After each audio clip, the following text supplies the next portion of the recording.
भोग संपल्यावर जावं लागतं. मग एकानं कीर्तनात शंका घेतली, मला विचारलं महाराज जावं जर लागतं तर यावंच का लागतं? उत्तर आहे भोगावं लागतं. भोगायचं आणि जायचं, भोगायचं आणि जायचं. इथं कोणी भोगेल का? महाराज सृष्टीच्या मालकानं त्याच्या बापाला सोडलं नाही तर तुम्हाला कसा सोडील? तुम्हाला कसं सोडील? स्वतःचा बाप सोडला नाही. बसणारे माणसं डोकं खाजवा. 56वी पिढी होती राजा दशरथाची आणि 56व्या पिढीचा पोरगा होता राम. 56वी पिढी राम, 56वी म्हणजे दशरथ 55वी पिढी रामाची 55वी पिढी होती. आणि रावण सीता पळवायला आला तेव्हा रावणाची 4थी पिढी होती. रावणाची 4थी पिढी होती. पुलं ब्रह्मदेव, पुलं काश्यप, पुलं श आणि रावण, ही 4थी पिढी होती. रावण सीता पळवायला आला. आतापर्यंतच्या एकाही ग्रंथात रावणाचं वय नाही, कारण त्या पठ्ठ्याच्या वयाचा अंदाजच कोणाला आला नाही. मी काढून देतो तुम्हाला 2 मिनिटात, पटलं तर बघा. रावणाला बायका होत्या 80,000 ठोक. मग वर्षाला एक बायको धरा, किती झाले? 80,000. बरं त्यानं जलमल्या बायको केली का? पहिले 15 धरा. मग सीता पळवायला रावण आला तेव्हा रावणाचं वय होतं 95,000 वर्ष. तेव्हा सीता होती 18 वर्षाची. आणि मग सरकारनं हीच नियम वाचला आणि पुरीचं वय 18 केलं. त्यांनी काही पारायण नाही केली कुठं.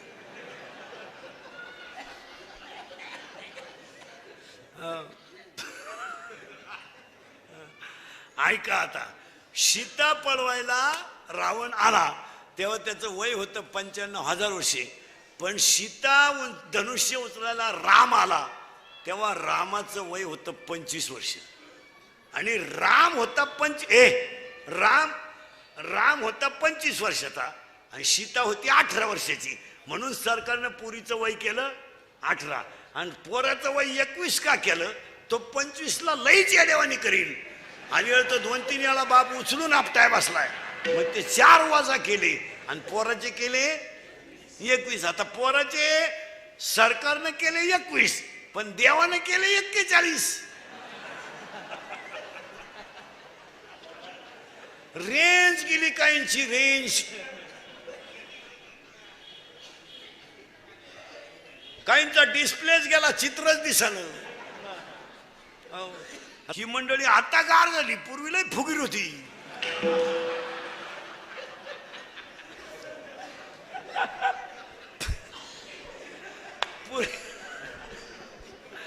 पूर्वी कशी होते माहितीये का महाराज? ही मंडळी पूर्वी कशी होती महाराज? एक का होईना माणूस पण मुंबईला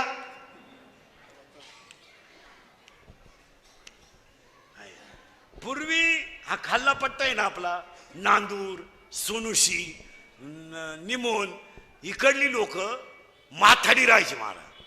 ही सगळी लोक मुंबईला काय काम करायची? माथाडी काम करायचे, पण कष्ट लय करायचे आणि तिकडून इकडं येऊन संसार चालवायचे. आणि ती माणसं कष्टाची असल्यामुळं त्यांना त्या पैशाची किंमत कळायची. त्याच्यानंतर मधला जो पट्टा आहे, पूर्वी असं होतं आपल्याकडचे बरेचसे लोक मुंबईला जायचे पण व्यवसाय नाही. मग आयडिया काय करायचे आपले लोक? पूर्वी भांडे होते, स्टीलचे नव्हते, आणि भांड्याला कलाई लावायचे काम करायचे लोक. आणि ही लोक राहायची कुठं? फुटपाथला राहायची. मग नवी मुंबई आता झाली महाराज. हे 10 वर्ष तो कायची मुंबई. तेव्हा काय होतं, आपले लोक फुटपाथला झोपायचे आणि ते फिरवायचं, लावायचं, कोळशे करायचे, कलईचे पैसे करून गावात यायचं महाराज. पण इतके कष्ट, शेती उभी करायची, पोरांच्या शाळा उभ्या करायच्या, लग्न करायचे. आता या पट्ट्यात असं होतं, शेतीला पाणी होतं, शेती चांगली पिकत होती आणि कुणी ना कुणी मुंबईला राहायचं. तेव्हा तुम्हाला लोक बळच पुरी देत होती. आहे त्याचा बरं आहे. तेव्हा तुम्ही लय फुगीर, तुम्हाला ती घमेंड. मग तुम्ही तेव्हा पाहुण्यांना काय म्हणायचे? तुम्ही कुठं, आम्ही कुठं? हे कसं शक्य आहे? तुमची जमीन आणि आमचा उकिरडा सारखाच. लबाड बोलायचं नाही. आता कशी जिरली.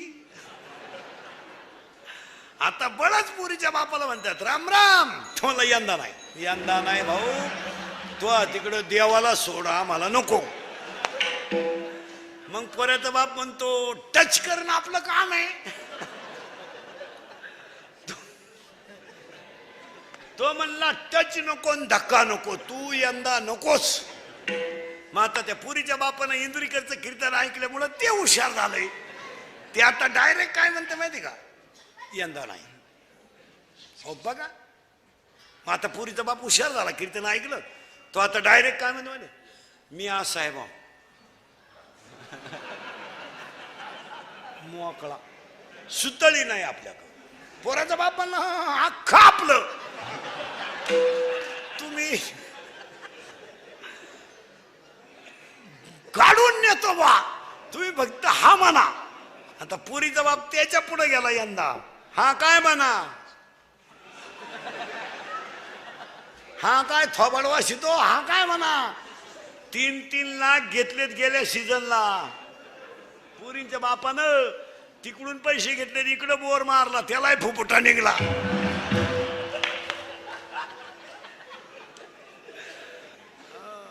आता या 2-4 वर्ष जेवढे लग्न झालेत ना महाराज, पुरीचा बाप खिशात हातच घाली ना, सनाट तुरा काढितो कार्यालयात. भरपूर जवाब. लय दिसानं नालायक सापडलाय हला. आणि पोऱ्याचा बाप हातात धोतर धरून पोरं पाहून वाढा रे पोरं.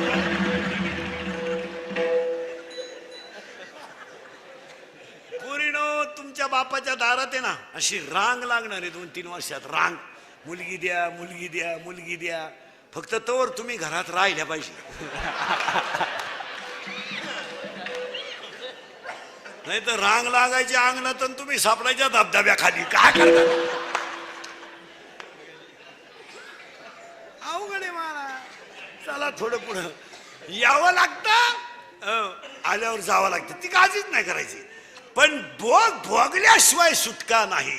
इथं आलोय आपण आता. आता भोगायचे संपले की आपल्याला जायचं. पण कसं जायचं, उत्तर ऐका. आता लय बारीक आहे, टच लावून देतो फक्त. मग आता काय माणसं म्हणतील, बुवा तो सोमवारी मेला म्हणजे पवित्र होता, असा बावळटपणा नाही करायचा. मग तो एकादश करीत होता. आता समजा मी ये पोपटावानी बोलतो, मरायच्या टायमाला बोंबील मागू शकतो, त्याचं काही असं नाही. ते असं नाही. काही लोक म्हणते त्यानं काशी केली. काशीला जाणारी अडपट सुद्धा ध्यानात ठेवा. काशीला जाणारी अडपट सुद्धा ध्यानात ठेवा. काशीचा नियम असा आहे, काशीला गेल्यावर परत गावात यायचं नसतं जिवंत. असा नियम येतो. ही आपली बावळाट कुठून उठलंय, काशीला गेलो मी दाव्याचं खात नाही, कानपाड फोडीन. काशीचं दावीचं सबंध. तुला जायलाच कोण सांगितलं होतं काशीला? काल सक माराय गेला, 7-8 हजार रुपये बोराडे. गाई दुधाला कमी पडली आणि दोन्ही पोरं वायली निघली. हीच काशी झाली. काय झालं काशी? बरं काशीची हौस आपल्याला नाही लई. हिला फक्त ट्रिप काढणारा बाबा भेटला पाहिजे. बी लागलीच त्याला. या हिन गचपान घेऊन निघली काशी. काशीचा नियम आहे, 12व्या देत ओवी. मी ओव्यांप्रमाण 5 पर्यंत येणार. मोक्ष देऊन उदार होय किर काशी, शरीर ते ठाई वेच किजे. माऊलीची ओवी आहे, बोगसगिरी नाही. मग काय म्हणतो, तो काशीला गेला पवित्र होता. मरायच्या अटी सांगतो, मरून सुद्धा दाखीतून पहिल्या कडव्यात घालतो. माणसाचा मृत्यू दिवसा झालेला असावा. जरा नीट आहे का, उगत बावळाटपणा नका करी जाऊ. काही लोक म्हणले तू दिंडीत मिळाला, तो आजारीच होता. हे असं नाही. जसं आता लोकांनी एक झटका काढलाय, अटॅक अटॅक अटॅक. एज्युकेटेड लोक नीट आहे का, attack is a not a disease. Attack हा रोग नाही. वाचता तर डॉक्टरला काय हवा.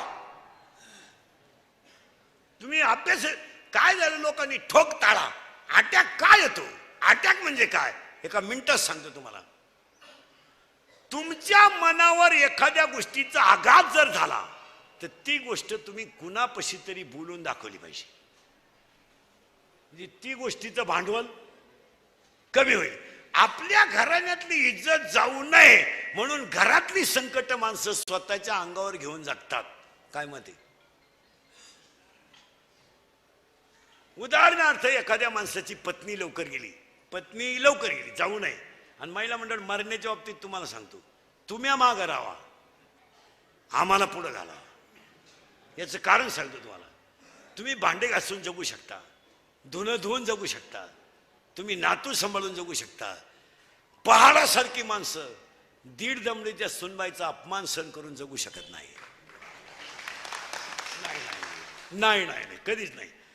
बैलाला हाक मारली तर बैल मागं वळत होता, आणि टिकाव मारला तर खालून ढिकूळ निघत होतं.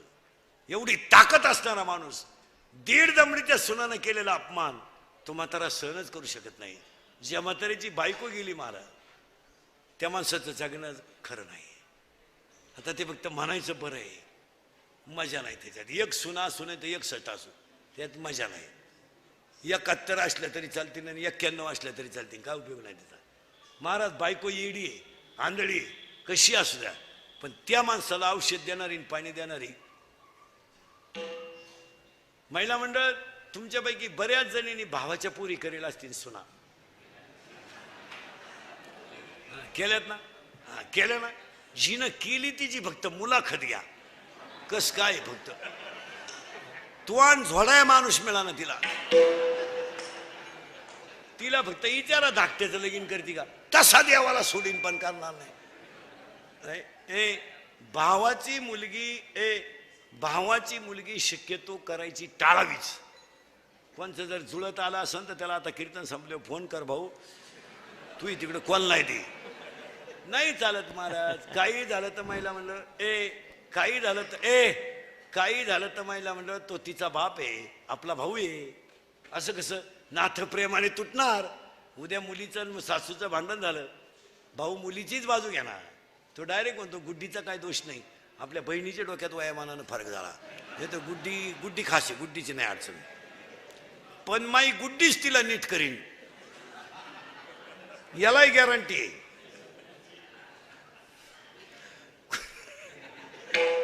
माई गुड्डी साधी नाही. कॉलेजला गेली तर 8-8 दिवस पडून जायची, पण कोणाला थांगपत्ता लागून नाही दिला माय गुड्डीने.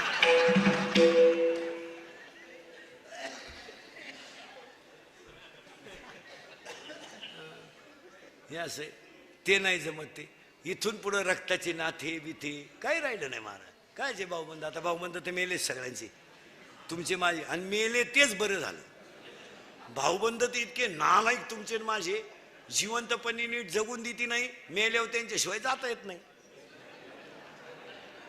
खांदा मग जुने लोक घरचेच 5 पोरं का होऊन द्यायचे. कोणाला राम राम आपलीच टोळी. मग आता काय महाराज, आता फक्त खरेची आई मेली, लोक फक्त कडक कपडे घालून निंडत्यात. खांदेकरी व्हायला माणसं न राहिले महाराज. भाऊबंद कपडे काढत नाही ना, आलाय 2 बटणं काढतो बायको पाहतो, तिने असे तू काढ. शेवटी महाराज आता प्रेत न्यायला रथ आल्याची पाळी आली. रथ आता प्रेत रथ बनवलाय, वाडा मिळाला, भाऊबंद वारले. काय असं काय राहिलंय. तुम्हाला इंदुरीकरला काय हलकट म्हणायचे ते हलकट म्हणा, पण ते खरंच आहे. 10 वर्षापूर्वी मुलीचं लग्नाला मुलाला मुलगी पाहिजे, फोन नव्हते. आश्वीच्या बाजारात जर निरोप दिला तर पाहुणा गुरुवारी येत होता साखरपुड्याला. 100 पाहुणे पोरगी पाहायला. आता 2 माणसं जातात पोरगी पाहायला, पोराची आईन पोराचा बाप. वाडा मिळाला, भाऊबंद वारली. वरून पोराची आई म्हणती आम्ही आलतो, कोणाला म्हणू नका बरं, नाही तर भोंग्या होईल. पुरीचा बाप म्हणला तुम्ही सुद्धा म्हणू नका, ती पळून गेली, ती कालच आली सापडून, नाही तर अजून तमाशा होईल. काही नाही रे महाराज, 700 वर्षापूर्वीचा अभंग आहे, आजचा नाही. हा अभंग कधीचा आहे? 700 वर्षापूर्वीचा. ऐका कलीचे मैमान, असत्य शिरिजले जन, पापा देते अनुमोदन. गाथ्यामध्ये 31 कडव्याचा अभंग आहे. 31 गाथ्यामध्ये 2 अभंग मोठाले आहेत. एक अभंग 31 कडव्याचा आहे आणि एक अभंग 101 कडव्याचा आहे. पांडुरंगा करू प्रथम नमन 101 कडवे आणि ऐका कलीचे मैमान 31 कडवे. एकदा उचका. जे 2019ला घडत आहे ते 700 वर्षापूर्वी लिहून तुला. असत्य शिरीजले जन, मग कधी मारावं घ्या लिहून. माणसाचा मृत्यू दिवसा झालेला असावा. आता पटापटा सांगतो. शुक्ल पक्ष असावं, असं बोगत चालत नाही. माणसाचा मृत्यू दिवसा झालेला असावा. शुक्ल पक्ष असावं, उत्तरायण असावं. आता 22 तारखेपासून उत्तरायण लागणारे. आता सध्या दक्षिणायन आहे, अजून 15 दिवस. आता 22-12ला उत्तरायण लागेल. इथून पुढं मारणाऱ्यांची संख्या कमी. या महिन्यात नाही मरतील लोक, पुढच्या महिन्यात. ही मागचीच सपाटी नाहीच दिवाळी खाऊन देते. हा, माणसाचा मृत्यू दिवसा झालेला असावा, शुक्ल पक्ष असावं, उत्तरायण असावं, मरताना इंद्रिय टवटवीत असावात, शरीराचं तापमान समान असावं आणि माणसाचा जठराग्नी प्रदीप्त असावा. असं बोगसगिरी चालत नाही. उद्या तुम्ही म्हणाले वाचायचं कुठं? अध्याय नंबर 8 श्लोक नंबर 24 त्याच्यावरच्या वाव्या. मग एकानं मला कीर्तनात उभं राहून विचारलं, जर या 6 अटीत माणूस मरतो तो जर योग्य आहे तर हे मधीच मरतात यांचं काय? हे गाथ्यात नाही, ज्याचं त्याचं प्रारब्ध आहे. तुम्ही म्हणाल याला काही पुरावा आहे का? एकच आई जगात अशी झाली, एकच आई का तिनं 8 मुलांना जन्म दिला. 8, पण एकही मुलगा स्वतःच्या स्तनाला लागलं नाही आणि 6 पोरं 1.5 तासाच्या पुढे जगली नाहीत. ती आई दुबळ्याची नव्हती, कृष्णाची आई होती. ऐका बरं का, कुणाचा मृत्यू कधी येईल सांगता येत नाही. तुम्हाला 3 गोष्टी सांगा. तुमचं मरण जिथं येणार तिथे येणार, तुमचं लग्न जिच्याशी होणार तिथेशीच होणार आणि तुमचा जन्म जिथं होणार तिथंच होणार. या 3 गोष्टीला चॅलेंज नाही. ज्यांनी बळच लग्न केले गेले, कचेरीत गेले, ते मिटूनही मोकळे झाले. लग्न तुमचं जिथं होणार तिथं होणार, तुमचं मरण जिथं येणार तिथंच येणार. असं चालणार नाही. गरुडाच्या आईनं माया आईला मरण येऊ नये म्हणून झाडाच्या खोडीतलं पण यम तिथं जाऊन असला म्हणला. ही जागा होती, गिराईक येत का नव्हतं. रावणानं प्रश्न विचारला होता ब्रह्मदेवाला, मा जावाई कोण असेल? ती श्रीमंत पार्टी तगडी. त्याला त्या एका ब्रह्मदेवानं सांगितलं, ते नदीच्या कडेला माशी धरते तो जावाई. ते बिघडलं ना रावण. ही पैशावाली माणसं याडपाट असतात. याडपाट असतात म्हणून तर त्यांच्याकडे पैसे असतात. आणि त्यांना लगेच 2-4 कार्यकर्त्यांना सांगितलं, हे बाई क्वार्टरला पैसे घ्या, नळ्या नळ्या खा, गाणं बिणं ऐका, त्याचा गेम करा. येणी 90 हल्ली गाणे बिणे ऐकले, बारला गेले आणि त्याला धरून याला मारून टाकायला. यांनी त्याच्या पायाचा तोडला अंगठा. पण हे लई प्यायला असल्यामुळे याला सुधारलं नाही मिळालं का काय. याने दिलं पाण्यात टाकून, ती गेलं वाहून. अहो ते वाहून गेलं तर ते आशा नदीच्या कडाला अडकलं झाडाला पहाटी. त्या नगरीचा मेलता राजा आणि त्या नगरीचा नियम असा होता, सकाळी सापडन तो राजा. हे दिवस उगताच दिसलं ना. झालं ना राजा, त्यानंच पोर केली बायको रावणाची. मग रावणानं जावाई बोलावला धोंड्यात आणि म्हणला, माई पोरगी माशी धरणारा जाणार होती, मी राजाला दिली, तुम्हाला वावळात पडणं करून तोचे मी हबाय तुझ्या कार्यकर्त्यांचा पराक्रम. हो, मग हे गाथ्यात मृत्यू नाही. जगामध्ये 6 मुलं जन्माला आईला आलीत पण स्तनातलं दूध पिले नाहीत. हे कुणाचं मर? आता हे बाकीचे जे मरण नाही, फाशी घेणं, ऍक्सिडेंट होणं, औषध पिणं, हा बावळातपणा आहे. आपल्याला माहिती आहे ना, आपण चोरून लाईट गेली, मग खग्यात बोट घालायची काय गरज? बावळा. आणि ऍक्सिडेंटचं जे प्रमाण आहे ना मरण्याचं, हे म्हाताऱ्या माणसांचं कमी आहे. तुम्ही अभ्यास कर. लोक नुसते बोगस म्हणते लय माणसं ऍक्सिडेंट मरण. ऍक्सिडेंट मध्ये मरणारे अवलादी 18 ते 30 आहेत जास्त. आणि ह्या अवलादी गाड्यांखाली का त्या जायलाच पाहिजे. ती तशी गावाला अडचणच आहे ना. मग ह्या अवलादी का मारतात? याला 2 कारण आहे. स्पीड मापत नाही आणि चालवणारा नील नाही. 4-4 पोरं वोकांडी घेऊन गाडीवर